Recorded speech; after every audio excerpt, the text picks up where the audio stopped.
안녕하세요. 사연을 시작하기에 앞서 구독과 좋아요 부탁드려요. 감사합니다.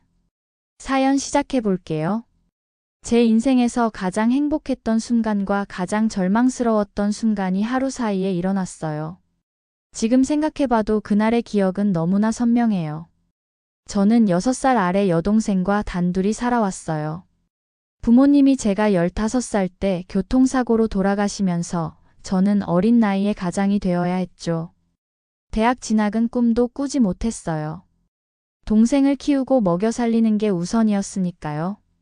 공장에서 일하며 동생 학비를 대고 밤에는 편의점 아르바이트를 했어요. 그렇게 악착같이 살아가던 중에 지금의 아내를 만났어요. 아내는 저와는 정반대의 환경에서 자란 사람이었어요. 부모님의 넉넉한 사랑을 받으며 자란 따뜻한 사람이었죠. 처음엔 제가 감히 넘볼 수 있는 사람이 아니라고 생각했어요. 하지만 아내는 제 상황을 알고도 흔들림 없이 저를 선택해 주었어요. 33살에 결혼할 때까지 7년을 기다려준 거죠. 그렇게 저희는 결혼을 했어요. 장인어른과 장모님도 저를 정말 따뜻하게 받아주셨죠. 제 모든 상황을 아시곤 오히려 저를 기특해 하셨어요. 그리고 아내는 제 동생을 친동생처럼 아꼈어요. 저희 부부가 맞벌이를 했는데도 아내는 주말마다 동생을 불러 함께 밥을 먹고 이런저런 살림살이를 챙겨줬어요. 언니 때문에 제가 너무 잘 먹어서 살이 자꾸 쪄요. 동생이 웃으며 말할 때마다 제 마음은 따뜻해졌어요. 가족이 이런 거구나 싶었죠. 동생이 29살에 결혼할 때도 아내는 친정엄마처럼 혼수부터 결혼 준비까지 세세히 챙겨줬어요. 동생이 결혼 1년 만에 임신 소식을 전해왔을 때 아내와 저는 정말 기뻤어요. 하지만 한편으로는 마음이 무거웠어요. 저희는 결혼한 지 3년이 지나도록 아이가 생기지 않았거든요. 병원에서는 시험관 시술을 권했지만 계속되는 실패에 아내도 저도 점점 지쳐갔어요. 특히 아내는 호르몬 주사 때문에 몸이 많이 부었어요. 매번 실패할 때마다 아내가 혼자서 우는 모습을 봐야 했던 제 마음도 찢어지는 것 같았죠. 그래도 아내는 동생의 임신을 자신의 일처럼 기뻐했어요. 조카가 태어나자 아내는 계절마다 아기 옷을 사다 주고 이유식 만들어주고 그런 아내를 볼 때마다 고마우면서도 미안했어요. 아내도 얼마나 간절히 아이를 원하는지 알고 있으니까요. 그런데 기적 같은 일이 일어났어요.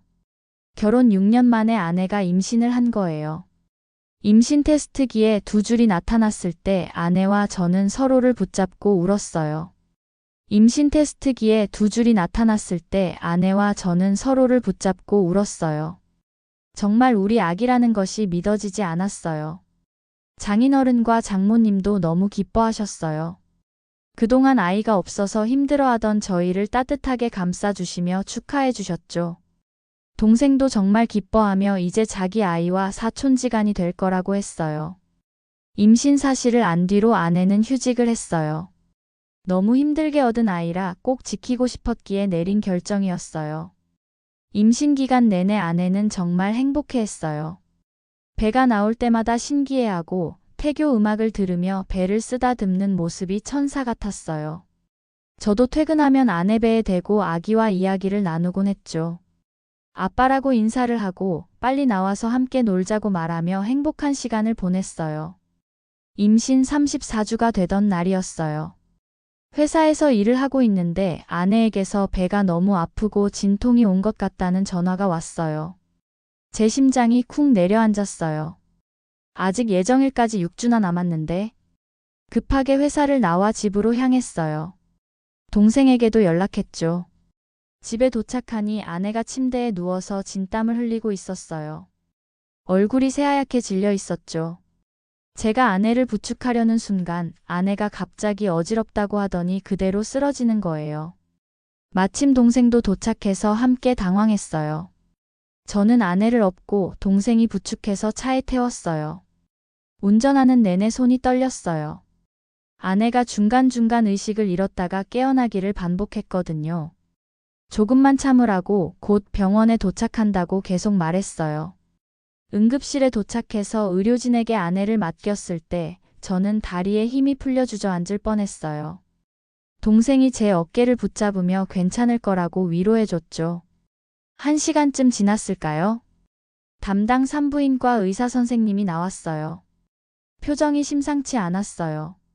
보호자가 잠깐 와봐야겠다고 하면서요. 제 심장은 터질 듯 뛰었어요. 의사 선생님은 컴퓨터 화면을 켜더니 뭔가를 보여줬어요. 제가 이게 뭔지 물어보니 아내가 자궁경부암 2기 초반 진단을 받았다고 했어요.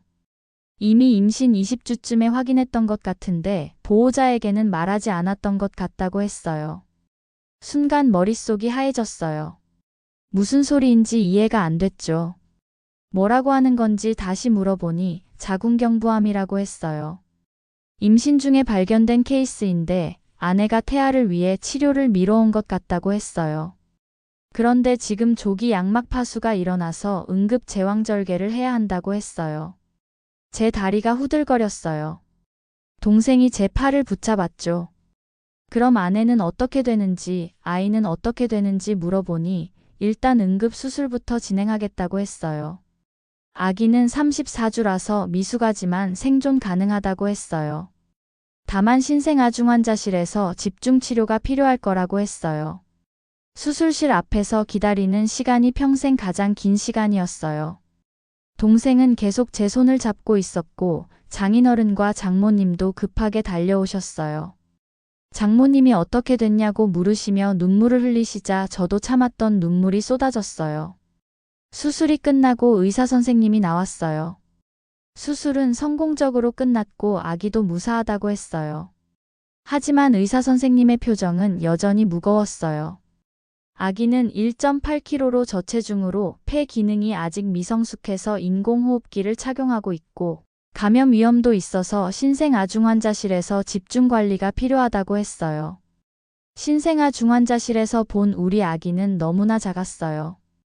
온몸에 관이 연결되어 있고 인큐베이터 안에서 작은 가슴이 가쁘게 오르내리고 있었죠. 제 새끼손가락보다도 작은 손을 보니 마음이 아팠어요. 아내는 수술 후 회복실에 있었어요.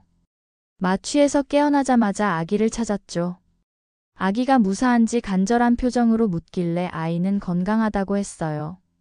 아내의 손을 잡으니 너무 차가웠어요. 그때 아내가 제 손을 꼭 잡더니 미안하다고 했어요. 저한테 말 못한 것을 미안해했어요. 왜 혼자서 감당하려고 했는지 우리가 함께 해결해야 할 문제가 아니냐고 했어요.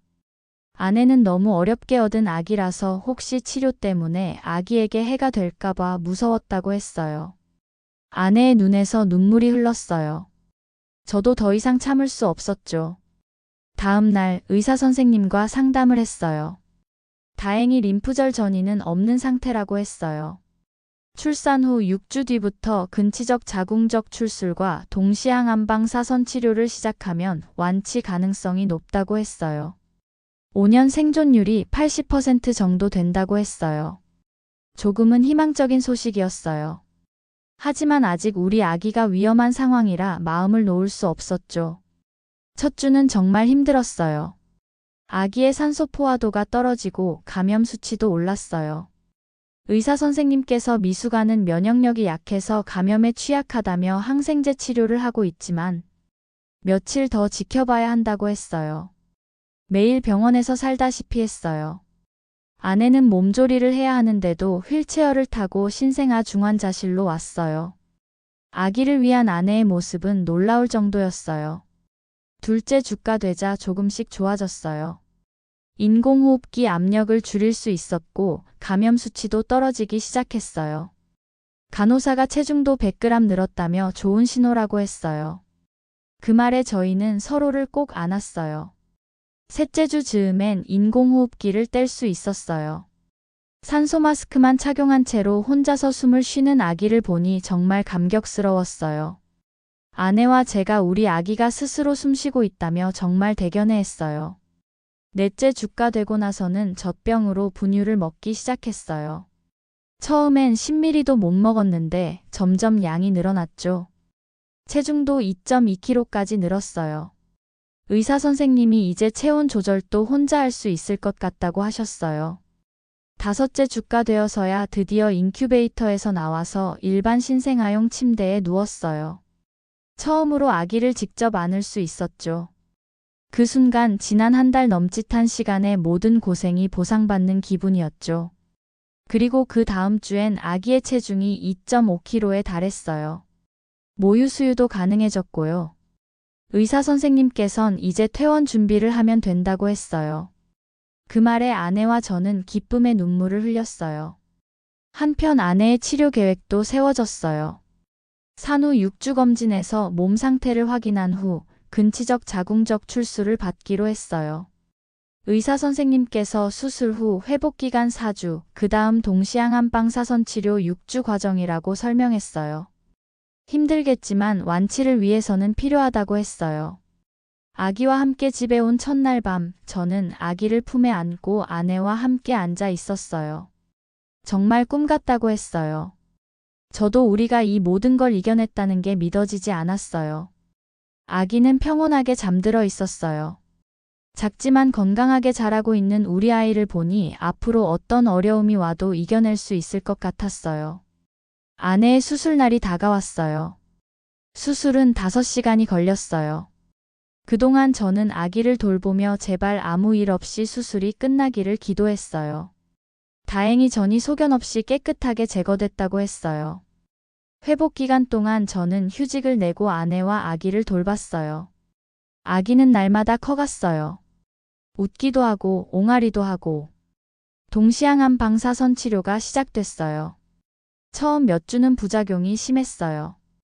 입맛이 없어지고 몸이 아팠죠. 하지만 아내는 꾹 참았어요. 우리 아기를 위해서라도 이겨내야 한다고 했어요. 6주 치료가 끝났을 때 아내의 체중은 많이 빠져 있었어요. 하지만 눈빛만은 여전히 희망적이었죠. 이제 정말 끝인지 물어보니 의사가 이제 3개월마다 정기검진만 받으면 된다고 했어요. 1년 후 아기는 건강한 돌잡이를 했어요. 체중도 10kg가 넘었고 걸음마도 곧 떼려고 했어요. 아내의 암 수치도 정상이었고요. 아내와 제가 우리가 정말 이 모든 걸 이겨냈다고 했어요. 때로는 기적 같다고 했어요. 지금 생각해보면 그때가 제 인생에서 가장 힘든 시간이었지만 동시에 가장 소중한 시간이기도 했어요.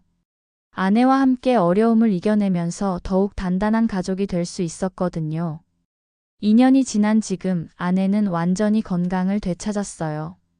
아이도 또래보다 조금 작지만 건강하게 잘 자라고 있고요. 이제 말도 제법 하는 우리 아이를 보면 그때의 그 작고 연약했던 모습이 믿어지지 않을 때가 있어요. 엄마, 아빠라고 부르는 목소리를 들을 때마다 가슴이 벅차오르죠. 때로는 힘든 순간들이 우리에게 가장 소중한 것이 무엇인지 깨닫게 해준다는 생각이 들어요. 건강한 가족, 서로에 대한 사랑, 그리고 희망. 이런 것들 말이에요. 아내가 아플 때 혼자서 모든 걸 감당하려고 했던 것처럼 저도 때로는 혼자서 모든 짐을 지려고 할 때가 있어요. 하지만 이제는 알아요. 가족이란 함께 어려움을 나누고 함께 극복해 나가는 것이라는 걸요. 장인어른과 장모님은 우리 아이를 정말 끔찍하게 아껴주세요. 특히 장모님은 그때의 일을 떠올리며 가끔 눈시울을 붉히세요. 아내는 이제 완전히 예전의 모습을 되찾았어요. 아니, 오히려 더 단단해진 것 같아요. 그때의 경험이 아내를 더 강하게 만든 것 같아요. 작은 일에 흔들리지 않고 매 순간을 더 소중히 여기게 되었어요. 정말 엄마는 위대하다는 그 말이 무슨 말인지 제 눈으로 확인한 것 같아요. 저도 마찬가지예요. 예전에는 당연하게 여겼던 것들이 이제는 모두 감사한 일이 되었어요. 가끔 아내와 함께 그때를 되돌아보며 이야기해요. 만약 그때 아내가 저에게 병을 숨기지 않았다면 어땠을까? 만약 조금 더 늦게 병원에 갔다면 어땠을까? 하지만 결국 우리는 같은 결론에 도달해요. 모든 일에는 이유가 있고 우리가 겪은 시련도 지금의 소중함을 깨닫게 해준 값진 경험이었다고요. 가끔 병원에서 우리와 비슷한 상황에 있는 가족들을 마주칠 때가 있어요. 신생아 중환자실 앞에서 기다리는 부모들의 모습을 보면 그때의 우리 모습이 떠올라요. 그럴 때마다 지금 우리가 얼마나 운이 좋았는지 절감하게 되어요. 안타깝게도 모든 가족이 우리처럼 좋은 결과를 얻는 건 아니라는 걸 알고 있거든요. 그럴 때마다 지금의 평범한 일상이 얼마나 소중한지 다시 한번 깨닫게 되어요. 오늘도 저는 잠든 아이의 이마에 입 맞추며 감사한 마음을 느껴요. 평범한 일상이 얼마나 소중한 선물인지 새삼 깨닫게 되면서요. 아이의 고른 숨소리, 아내의 따뜻한 체온, 이 모든 것들이 기적이라는 걸 저는 이제 알고 있어요. 제 긴 이야기를 끝까지 들어주셔서 감사합니다. 구독과 좋아요, 알림 설정까지 잊지 마세요.